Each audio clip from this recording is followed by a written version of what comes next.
Assalamualaikum warahmatullahi wabarakatuh. Perkenalkan, nama saya Herawati Tamim.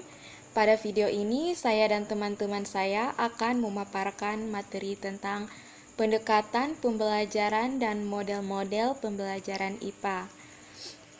Pada pendekatan pembelajaran, kami mengambil keterampilan proses, dan pada model-model pembelajaran IPA, kami mengambil Problem Based Learning atau PBL. Pendekatan pembelajaran, keterampilan proses. Tahukah kamu apakah itu keterampilan proses?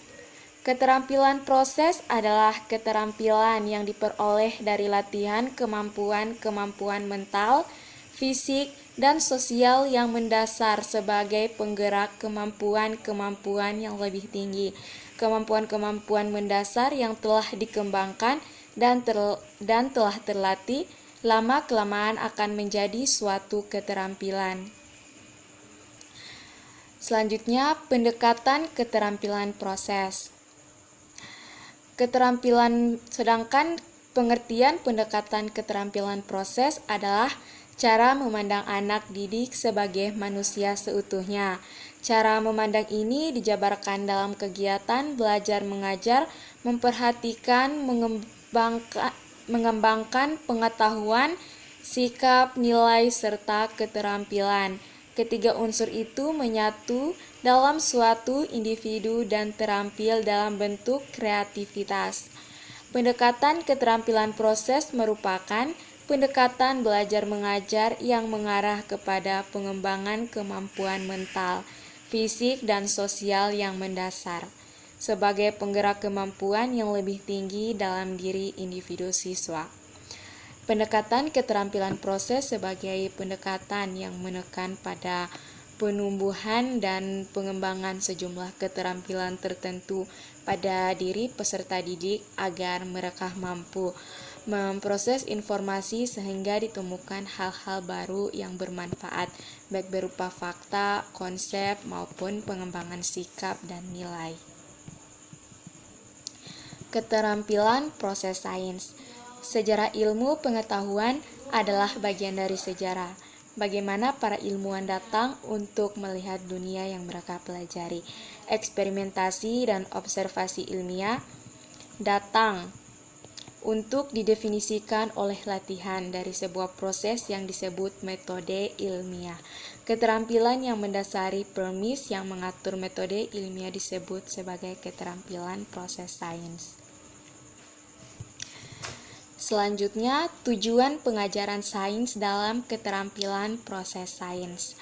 Tujuan pengajaran sains dalam keterampilan proses sains adalah sebagai proses untuk meningkatkan keterampilan berpikir siswa, sehingga siswa bukan hanya mampu dan terampil dalam bidang psikomotorik dan sekedar ahli menghafal. Dalam pembelajaran IPA, keterampilan proses sains adalah keterampilan-keterampilan yang dipelajari siswa saat mereka melakukan inquiry ilmiah. Mereka menggunakan berbagai macam keterampilan proses, bukan hanya satu metode ilmiah tunggal. Keterampilan-keterampilan proses tersebut adalah pengamatan, pengklasifikasian, penginferensian, peramalan, pengkomunikasian, pengukuran, penggunaan bilangan, menginterpretasian data, melakukan eksperimen, pengontrolan variabel, perumusan hipotesis, pendefinisian secara operasional, dan perumusan model. Baik, itu saja mungkin yang dapat saya jelaskan. Untuk materi-materi selanjutnya akan dipaparkan oleh teman-teman saya. Assalamualaikum warahmatullahi wabarakatuh. Perkenalkan, nama saya Asdi Oktaviani dengan NIM 0320010090 akan menyambung materi dengan subjudul alasan perlunya diterapkan pendekatan keterampilan proses dalam kegiatan belajar mengajar. Alasan pertama, perkembangan ilmu pengetahuan berlangsung semakin cepat sehingga tak mungkin lagi para guru mengajarkan semua fakta dan konsep kepada siswa. Alasan kedua, para ahli psikologi umumnya sependapat bahwa anak-anak mudah memahami konsep-konsep yang rumit dan abstrak jika disertai dengan contoh-contoh yang konkret.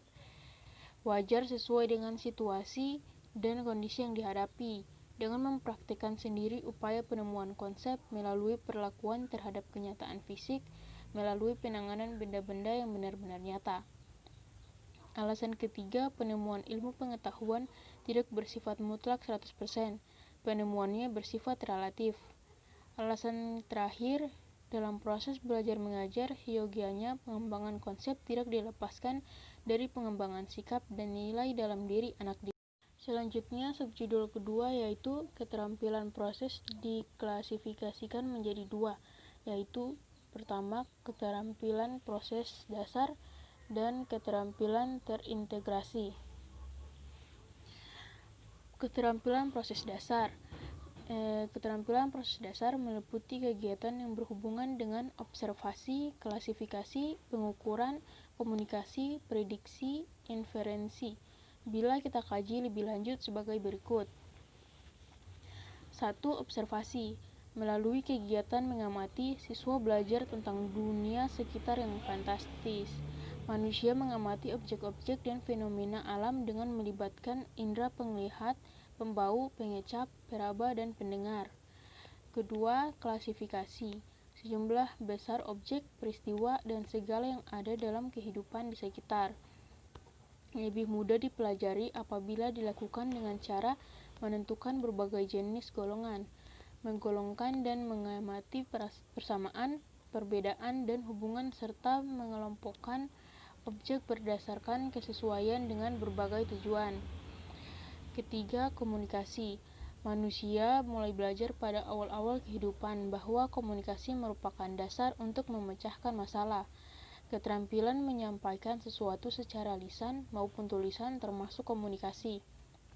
Mengkomunikasikan dapat diartikan sebagai penyampaian dan pemerolehan fakta, konsep, dan prinsip ilmu pengetahuan dalam bentuk suara, visual, dan atau suara dan visual. Assalamualaikum warahmatullahi wabarakatuh. Saya Wada Arifatul Syadiah Murhum dengan NIM 03211089 akan menyambungkan penjelasan dari teman saya tentang keterampilan proses dasar.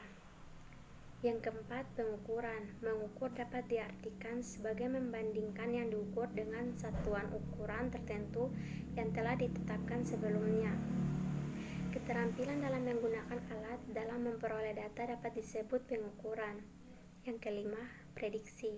Prediksi merupakan keterampilan meramal yang akan terjadi berdasarkan gejala yang ada. Keenam, inferensi.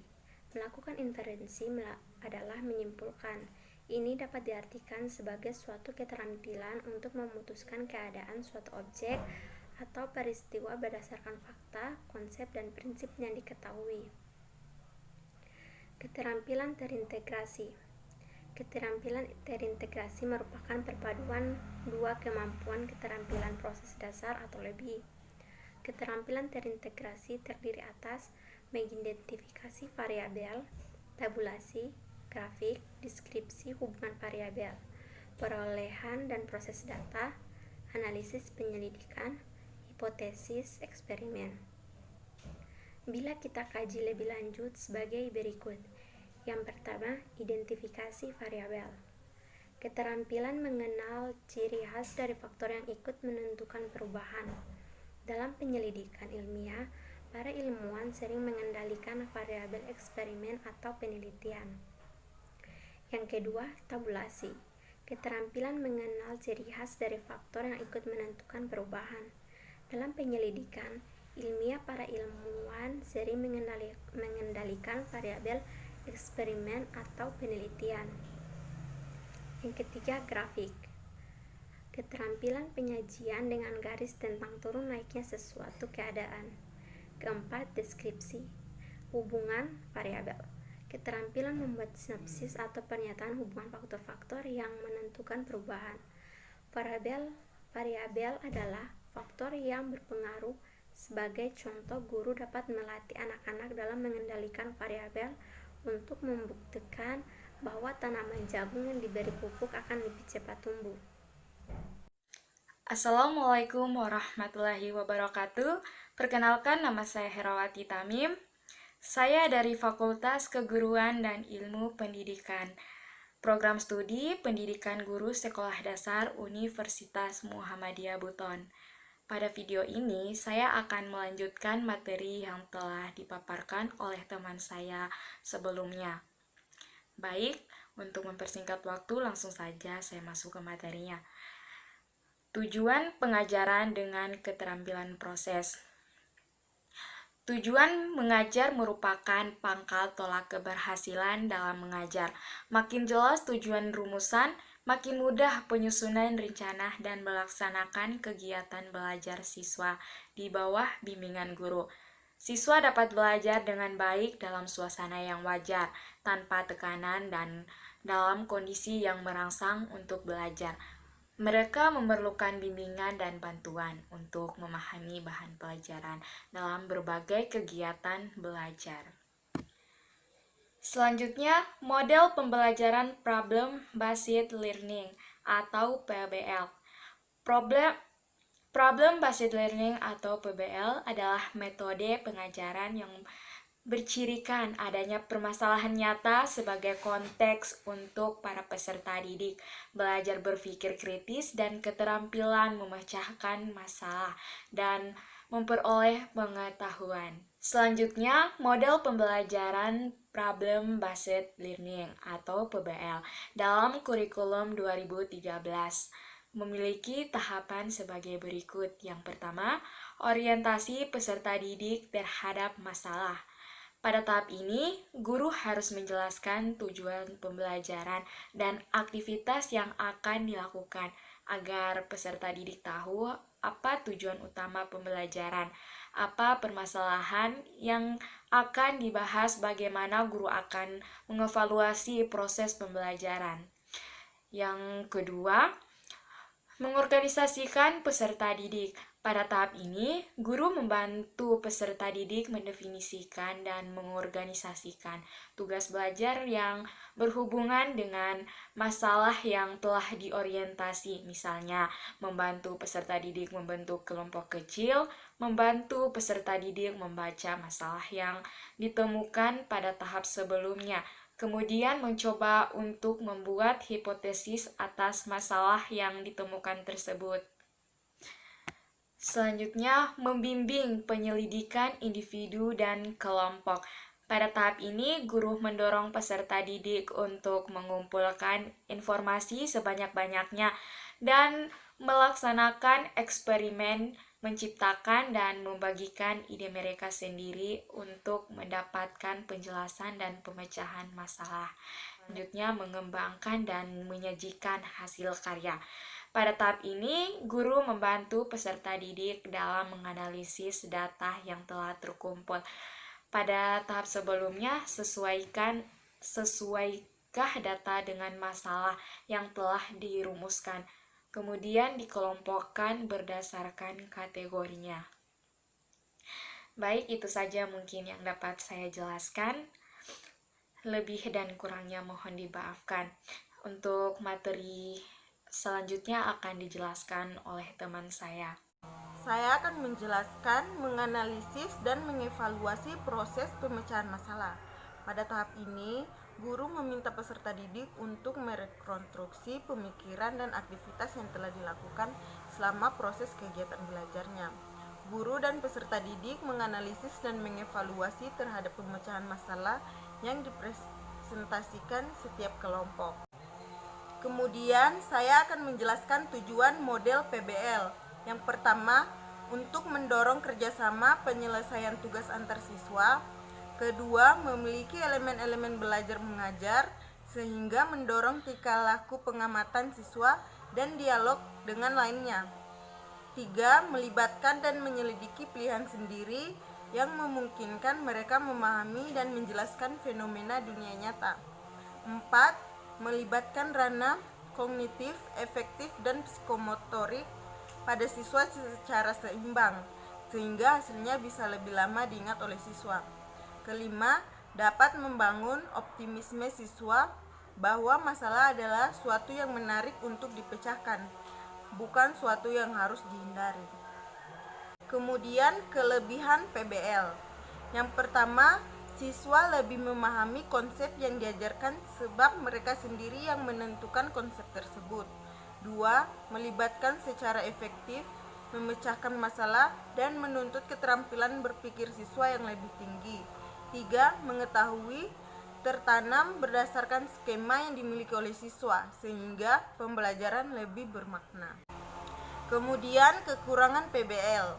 Selain memiliki kelebihan, Problem Based Learning atau PBL juga memiliki kekurangan, diantaranya persiapan pembelajaran atau alat, problem, dan konsep yang kompleks, sulitnya mencari permasalahan yang relevan, sering terjadi miskompresi, dan memerlukan waktu yang cukup panjang.